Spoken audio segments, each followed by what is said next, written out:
Welcome to the Bronchiectasis and NTM 360 podcast, where we're here to share valuable insight from leading health experts, heartwarming stories from people living with bronchiectasis and NTM lung disease, and the latest in health research and treatment. Please subscribe, follow us on social media, and visit bronchiectasis and NTM360.org to learn more. Just a quick note before we get started. This podcast series is intended for educational purposes only and is not a substitute for medical advice. Please consult with your medical provider if you have any questions.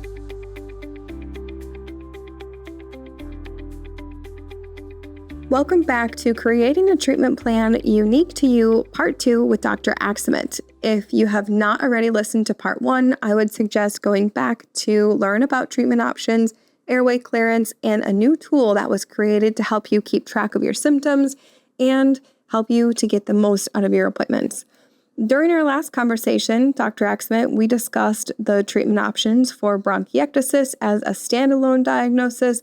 However, we know that bronchiectasis can also occur as a secondary diagnosis and can overlap with other conditions like COPD and asthma.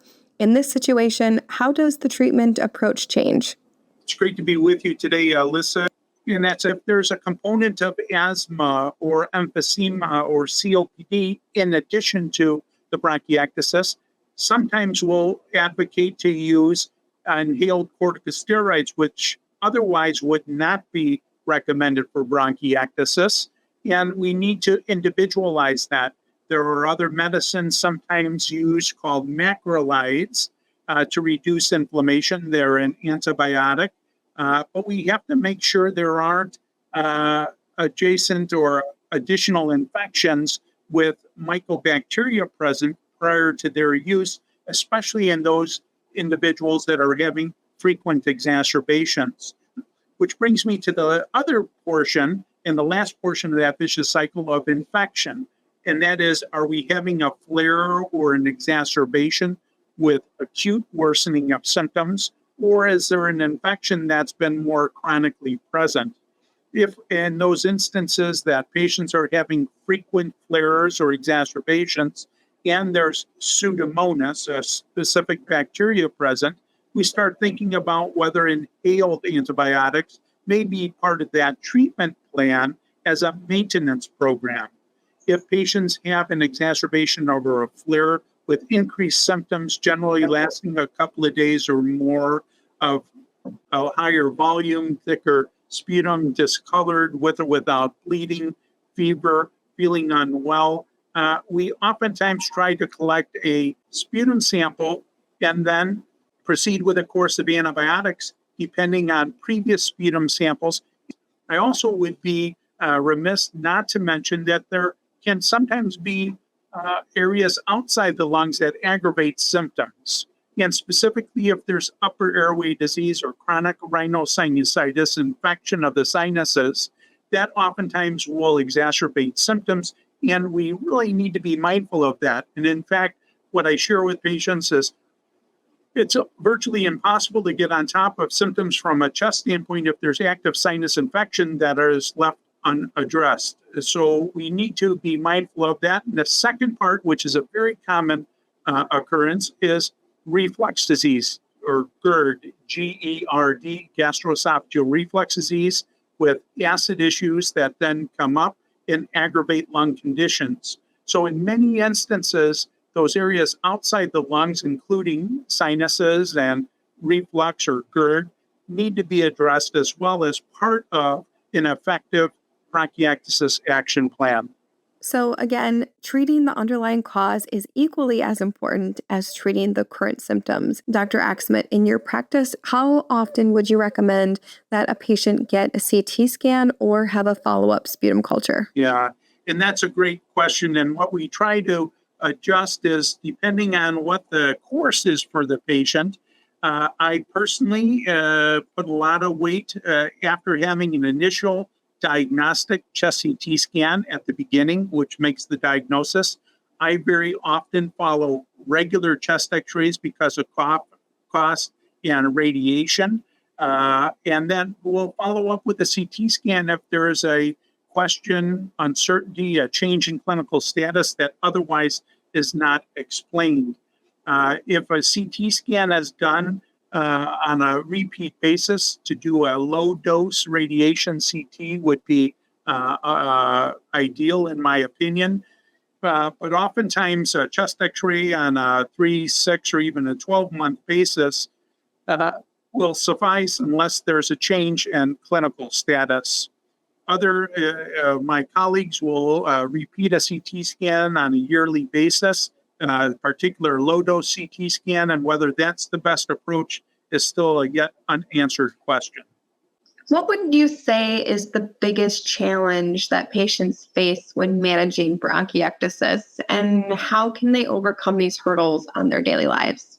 Yeah, and that's a great question because of the impact that this can have on our activity. The burden of treatment really becomes an issue for us. That is to say, can we do all this airway clearance and to treat the infections when they occur, and how does that fit into our lifestyle? We really spend a lot of time talking about quality of life. We want patients to be engaged, whether it's at work or home or with family. It's important that you stay engaged and do those things that bring meaning and purpose to your life, and find a program addressing each one of those components of the vicious cycle or vortex to be able to accommodate that with airway clearance, treating infections when they occur, but understanding that we want you to be engaged. We don't want you to be isolated from family, friends, and other people that care about you and that you care for as well. So to find that balance is a discussion to have with your provider and to explore that. And it's not a one size fits all approach. And what works for one person may or may not work for another. How do you approach the smoking cessation aspect of this?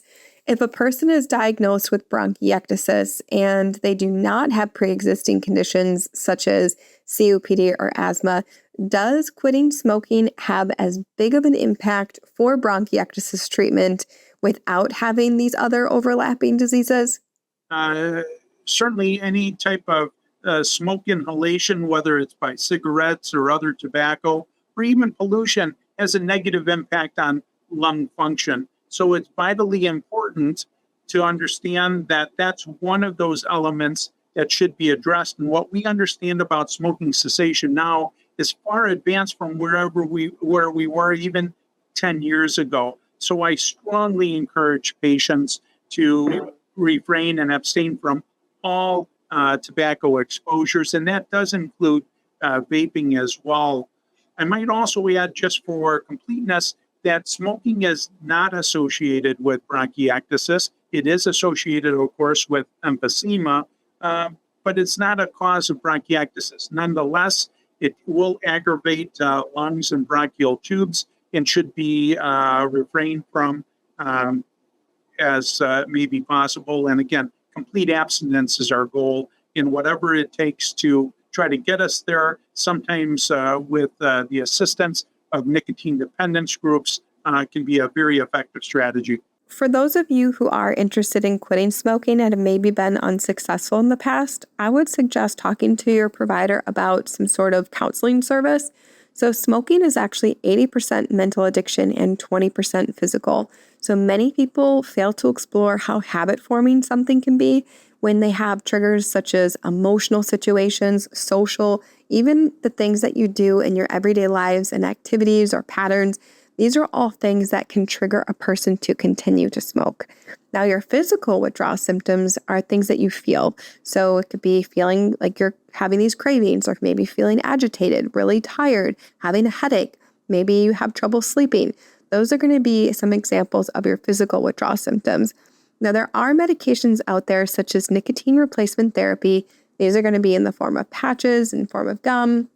And there's other medications out there such as varenicline, or you may have heard as Chantix, or even bupropion. So these types of medications are FDA approved to help a person navigate through these symptoms, so that way you can create new habits and help you to quit. Now, the CDC does state that fewer than 4 in 10 have actually used proven treatment methods to help them quit. Now, when you use these different avenues, such as your counseling and nicotine replacement therapy or different medication, All of these things are going to help you to be able to successfully quit, and people are actually twice as likely to do so with the help of these items. Another resource that you could use is talking to your insurance company to see if there's any sort of smoking cessation program that you can go through, or there's using Facebook or Instagram. They have different counseling services and groups that you can be a part of. And then also another really great tool, which it's going to be different per state, but we have the 1-800-QUIT-NOW hotline, and this is going to help to direct you to what resources that are available in your area. So again, participation in any sort of smoking cessation program is going to double your rates and increase your likelihood of successfully quitting. In addition to the smoking cessation as part of a lifestyle change, it's really important that patients are updated with their vaccines for flu, for RSV, respiratory syncytial virus, and COVID vaccines, and a discussion to have with your providers as well. So this really should be a multifaceted program to direct attention to our overall wellness, not only about those components of the vicious cycle or vortex, but also smoking cessation, exercise, vaccinations, healthy diet, all will contribute significantly to better outcomes. So with all that being said and kind of learning about, how bronchiectasis develops, what can patients expect in terms of disease progression and current treatment options? How do treatments slow the progression of bronchiectasis? Yeah, so I think that this is a manageable condition or a disease. I really encourage patients to understand that with proper attention, in almost all instances, this is manageable. There is a spectrum. There are some individuals that have very mild disease with minimal, if any, symptoms, and other individuals that have more advanced disease with more substantial symptoms, and everyone in between. In all those cases, it's my opinion that this is manageable and that the primary goal is to prevent exacerbations, which we think will accelerate loss of lung function and have a negative impact on quality of life, which is one of our goals in the overall treatment plan. So I am encouraging to patients that with proper attention, this is manageable. It is a scarring process of the bronchial tubes. I often share with patients it's much akin to cutting your finger and having that cut heal on your finger. Once healed, that scar is still there. As bronchiectasis, the scarring of the bronchial tubes will remain. And our goal isn't to make that scar go away, but our goal is to prevent that from getting worse. And doing these types of interventions as part of your bronchiectasis action plan will help facilitate that. The other part of that is it's manageable. In most instances, patients will, if they come out and ask, am I going to die from this bronchiectasis? This is going to be a progressive problem. And I generally will share that you're going to die with this, not of it. That is to say, this is manageable with proper attention by you, your loved ones, by your providers at home, and any specialized care that you receive to effectively stabilize symptoms and try to minimize the impact on your quality of life. So the long-term outcome, I think, is encouraging, and there's data to support that, especially when we're able to identify bronchiectasis in an earlier part of the disease. Are there any exciting advancements or ongoing research in bronchiectasis treatment that you're particularly hopeful for? There's great interest and excitement in the space of bronchiectasis, primarily with inflammation, looking at impact on the neutrophil for those individuals that have allergy or asthma type response with biologics and eosinophilic inflammation. And although there's no FDA approved medications for bronchiectasis, we're more hopeful today than we've been in the past 20 years that there are effective strategies coming down the pipeline that should in the near future be available to further stabilize symptoms as well as decrease exacerbations and the natural course of the disease process. So there's a lot of great work being done and exciting research studies being completed as we speak. So I want to just talk a little bit about provider and patient relationships. This is extremely important. And what kind of advice do you give to your patients to help them stay engaged and proactive in their bronchiectasis management? And this is a key element that also needs to be individualized. I have a strong personal belief and aspect of my practice that really encourages patients to be their own advocate, to embrace education, and then increase awareness. You're all part of the solution, not the problem to this issue. This is a team concept to work with your providers, physicians, advanced practitioners, respiratory therapists, nurses, nutritionists, if necessary, to all move together. So this is oftentimes a team concept, and you're part of the driving force here. Many of my patients will be part of the educational process to their primary care providers at home. And so it's a matter of sharing this experience and education, advocating for yourselves, and raising awareness, not only for you and your loved ones, but those that you're being cared for at home as well. If you're looking for a way to help educate yourself or your family member, or even to give your provider or healthcare professionals some information about bronchiectasis, if maybe they're not super familiar with it, visit bronchiectasis and NTM360.org for access to educational resources, from downloadable materials, educational videos. We have blogs. There's even a patient community support group, so patients, caregivers, and healthcare professionals can all go there to connect. Dr. Aksamit, is there anything that you want people to know about when they are working closely with their healthcare team? I think that that's a great way to think about this, Alyssa, and that it's about resources in relationships about those around you with your healthcare providers, and then their supportive team, and to tap into that and understanding that not all of us have the same mold or use the same set of resources, but it's those relationships that are really going to be critical to having successful implementation of an effective bronchiectasis action plan. Yeah.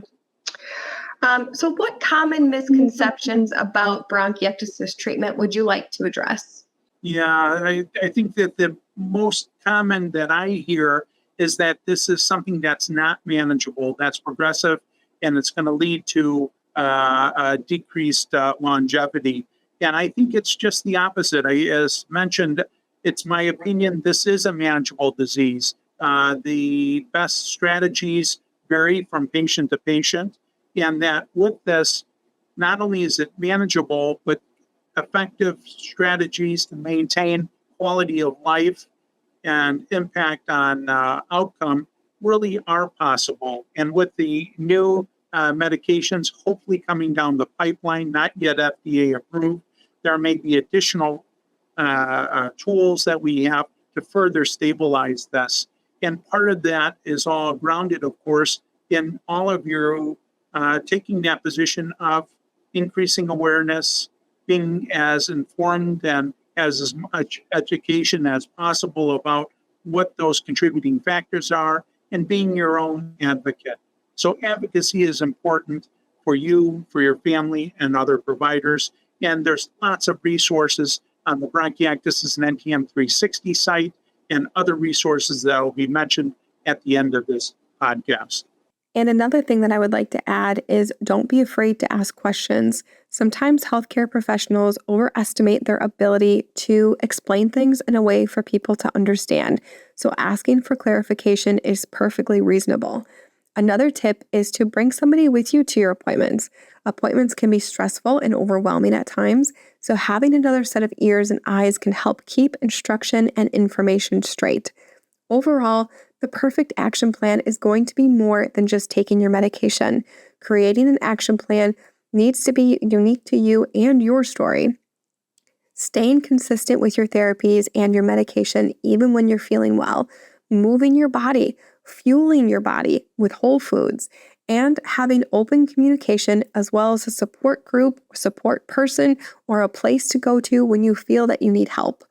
Dr. Aksamit discussed addressing each component of the vicious vortex and the proper management of the underlying causes. All of this is going to be essential for creating the treatment plan that is specifically tailored to you. For further resources, consider the All About Bronchiectasis booklet and other various materials from Bronchiectasis and NTM 360, as well as the European Lung Foundation and the Australian Bronchiectasis Toolbox.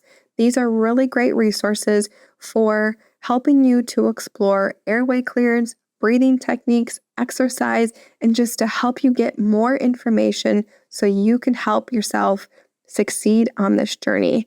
Thank you so much for joining us today, Dr. Aksamit, as always. Well, it's been great to be able to be with you today, Alyssa, and the rest of our listeners. And I would just concur in that there's great hope on the horizon during this time of bronchiectasis and investigations, and wish you all a very successful implementation of treatment. Thank you for tuning in to the Bronchiectasis and NTM 360 podcast. We hope that you found today's episode helpful and inspiring. You can stay connected by joining our online community, following our social media, and visiting our website for more resources. And of course, subscribe to this podcast and join us next time for more insight, stories, and tips to help you live well with bronchiectasis and NTM lung disease. Until then, thanks for listening and be well.